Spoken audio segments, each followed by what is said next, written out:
Lieldi nofilmēts. Sergejs no Kinokults.lv. Un Sergejs no Kinokults.lv. Mums vēl zālē ir Marks.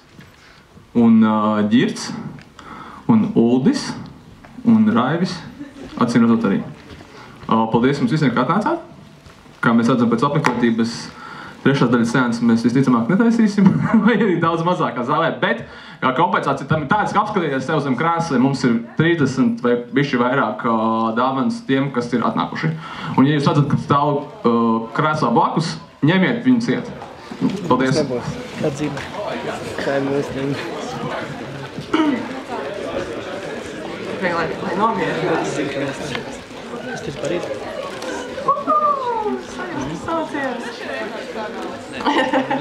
Tas bija joks? Par dāvanām. Ko? Nē? Ļoti mazas mantiņas, un tur vajag ļoti specifiski meklēt. Gan jau kāds atradīs. Kāds ir atradis vispār? Jā! Ļoti labi. Tad es tev došu vārdu Ievai, un klausamies, ko viņa mums ir sagatavojusi. Labvakar! Es esmu Ieva, privāts pilsonis, tikko klasificēta kā trekijs. Es gan tur mēģināju atrakstīties, ka trekijs es varbūt esmu Latvijas mērogos, tāpēc man te uz pirmā slaida ir trekijs ar krietni lielāku autoritāti pasaulē. Un ar šo slaidu es gribēju iesākt tēmu, kad es visvairāk runāšu par Spoku, jo Spoks ir mans mīļākais Star Trek tēls. Un šeit arī Sheldons tā skaisti izsakās vai demonstrē to hardkorīgo trekiju attieksmi pret J.J. Abrams filmām, ka tur ir tādas dalītas jūtas un tajā Live Long and Suck It, Zachary Quinto. Bet, protams, ir arī skaistas lietas par visu jauno. Nākamais slaids. Ok, tātad... Ja jūs esat no tiem cilvēkiem, kam ir šausmīgi žēl, ka kāds seriāls beidzās un kad nebūs vairāk ko skatīties un vispār, tad Star Treks ir ļoti skaists tādā ziņā, kad ir vairāk nekā 30 sezonas dažādu inkarnāciju šim te pasākumam.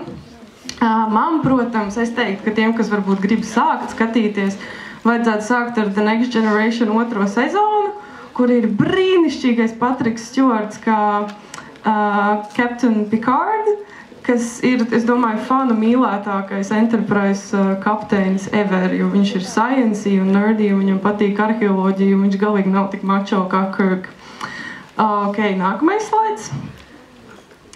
Tad, filmas kopā ir 13, ieskaitot ar to, ko mēs šodien skatīsimies. Ideja tāda, ka uzmanīgi jāskatās un jāklausās, jo izrādās arī konkursā būs jautājumi par lietām, kas ir šajā prezentācijā. Un, var sakot, tad līdz Generations, kas ir 94. gads, bija Star Trek The Original Series cast, bija tie aktieri, kas bija 60. gada seriālā, un tālāk no Generations sākās The Next Generation. Un tad pēdējās divas ir, tās ir J.J. Abrams izvēlētie aktieri un lielākoties tēli no The Original Series. Nākamais slaids. Tūk, šie ir tie ļoti baisie cilvēki, kas aizsāka Star Trek frančīzi. Man liekas, ka viņi izstāsta diezgan bailīgi. Un diezgan atšķirīgi tomēr no tā šī brīža izskata.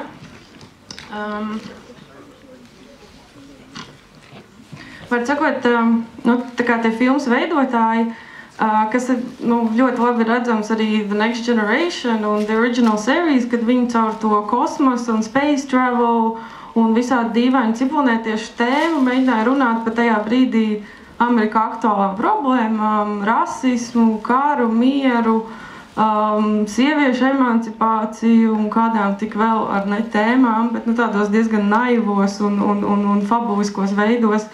Bet, manuprāt, tieši tāpēc Star Trek savā ziņā iegūta tik lielu skatītāju mīlestību, kad viņi ar to, ka it kā tā viņu vide un tā telpa, kurā tie notikumi noris, atļauj runāt par varbūt lietām, ko tajos pašos 60. gados nevarētu risināt tādā realistiskākā ietvarā. Nākamais slaids. Redz, atkal mans mīļākais varonis Spoks. Šeit es ieliku citāti, kas ir no Arthura Conan Doyla, no Sherlock Holmes. Ir tā, ka Spoks ļoti bieži citē dažādus tādus vispār zināmus grāmatiņas un tur filozofus un tam līdzīgi. Un šis, starp citu, ir no pirmā pilota, kad bija domāts, ka Spoks un vulkānieši būs dzeltenīgi. Pēc tam viņi izdomāja, ka viņiem būs zaļas asinis, un pēc tam pat nāca superzinātnisks skaidrojums, ka tas ir tāpēc, ka to, ko mūsu asinīs dara dzelzs oksīds, viņa asinīs dara vara oksīds, un redz, tāpēc viņiem ir zaļas asinis. Vēl viņi dzīvo krietni ilgāk nekā cilvēki, kādus gadus 200 mierīgi var novilkt. Un vēl viņi ir 3 reizes stiprāki, kas atsevišķās sērijās Spokam ļoti nodara. Un vēl viena atšķirība. Viņi ir pārzina ārkārtīgi interesantu cīņas mākslu, un tad ir tas Spoka nerve pinch, un tad, kad Kirkam ir šausmīgi jākaujās ar cilvēkiem, Spoks vienkārši pieiet iekniebi kaklā un viss tiek nokārtots. Ļoti eleganta rase. Nākamais slaids. Lūk, jā. Spoka faniem katrā ziņā vissvarīgākā no filmām Star Trek ir tieši Wrath of Khan, kur Spoks mirst, tāpēc, kad Leonards Nimoys bija izdomājis, ka viņš vairāk nevēlās piedalīties, tā teikt, šīs frančīzes filmās un vispār pateikt tā Spoka tēlam. Sākumā, veidojot šo filmu, tika palaistas baumas, ka Spoks jau nomirst filmas pirmajā trešdaļā. Fani bija ļoti nelaimīgi, ļoti protestēja, ārdījās un visādi bombardēja filmas veidotājus. Līdz viņi piekrita nogalināt Spoku pašās filmas beigās, kas arī, protams, bija diezgan traģiski. Bet beigās, kad filma bija nofilmēta un tika izrādīta kinoteātros un bija redzams tas gala rezultāts, Nimoys tomēr izdomāja, ka nē, forši, ka varētu palikt tomēr, ka tāds normāls pasākums. Un tad viņiem nācās izdomāt tādu sarežģītu scenāriju, kā Spoku atkal atdzīvināt, un tāds meksikāņu seriāla variants, principā nedaudz. Bet, Spoks atgriezās. Un šis ir tas, tāds Spoka slavenais citāts. Šeit viņš mirst, glābjot visu pārējo kuģi no nāvējošas radiācijas dozes. Un šeit viņš, principā, tieši atsaucās uz utilitāristu filozofu Bentamu. Un viņam atkal nāk visas šitās te lielās kultūras bagāžas features ārā. Nākamais slaids.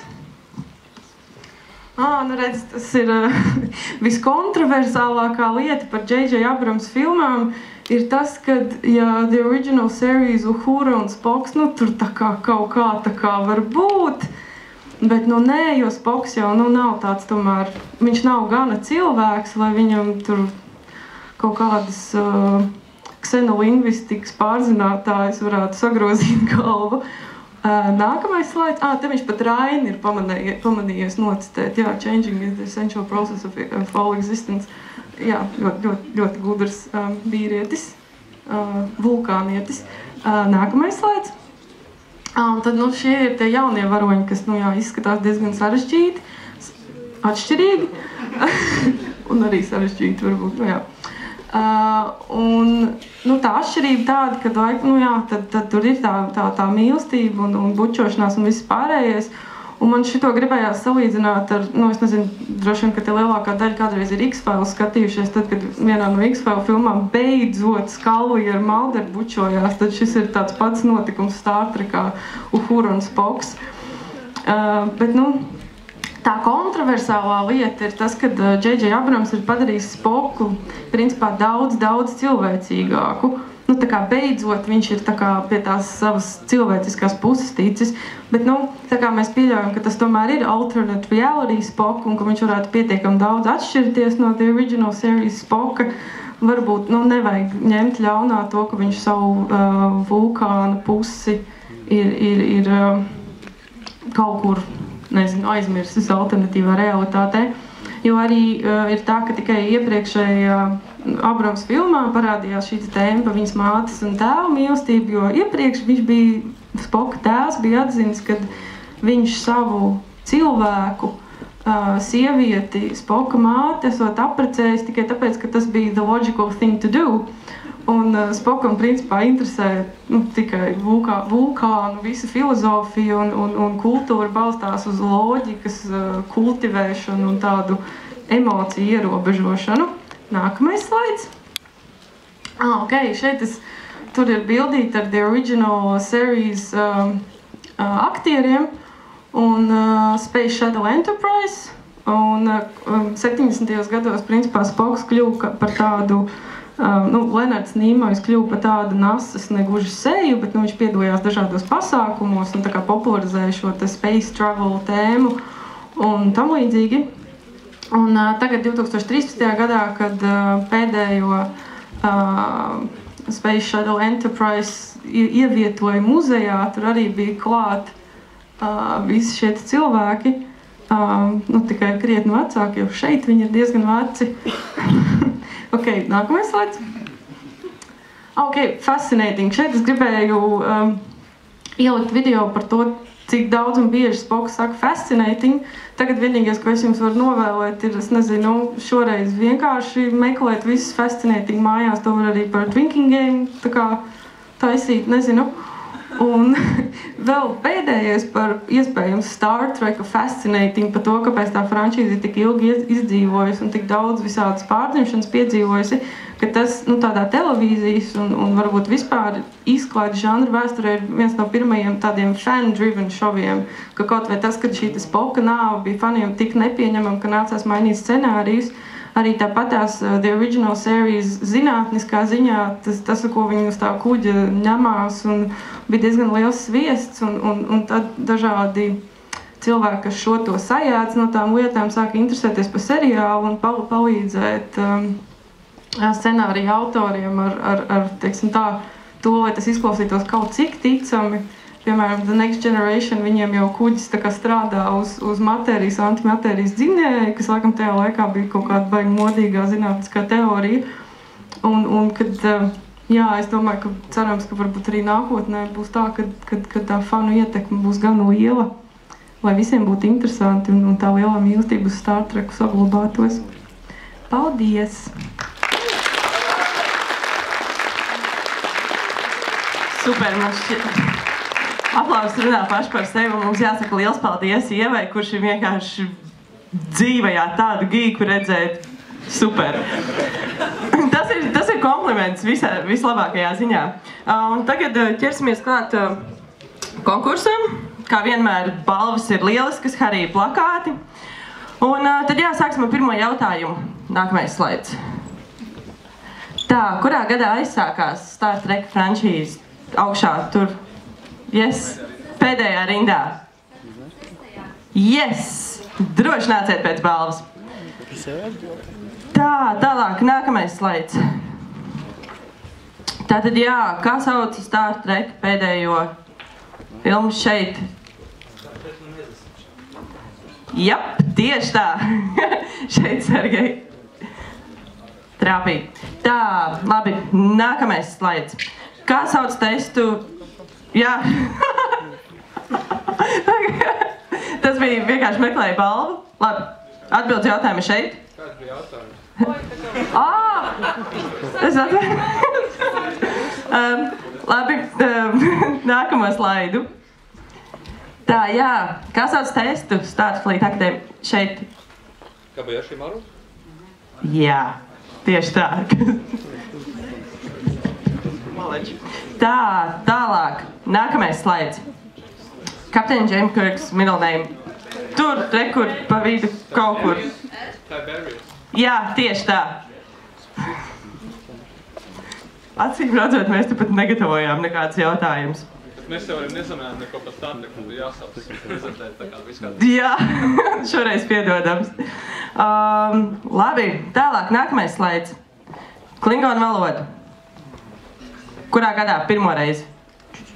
Nu? Tā, šeit. 4. Kādu teici? 77. Nē.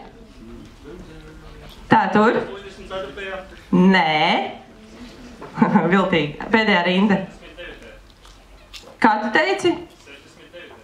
Nē. Te blakus bija. 80 может быть? Nē. Nē.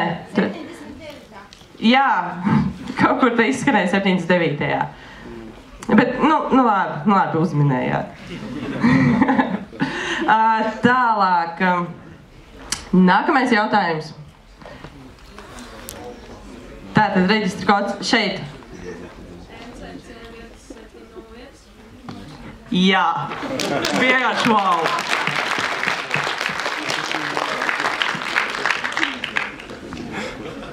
Tā, nākamais slaids. Kurš bija tas cilvēks, kurš salīmēja pirkstus kopā šeit? Jā, tieši tā. J.J. Abrams. Jo acīm redzot, režisori to dara.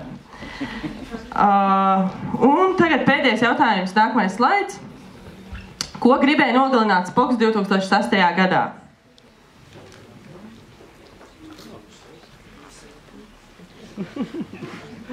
Tā, tur? Nē. Tā šeit? Nē.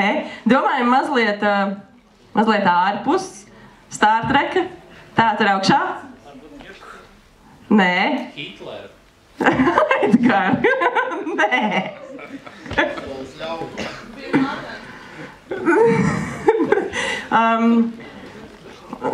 Kā mēs dodam kādu hintu vai nē? Jā. Vēl ir kaut kāds paralēlis. Tur? Osama bin Ladenu? Nē. Mēs padomāsim par... Palīdziet kino vai saistītajās lietās? Jā. Nē. Ļoti interesanti minējumi. Jā!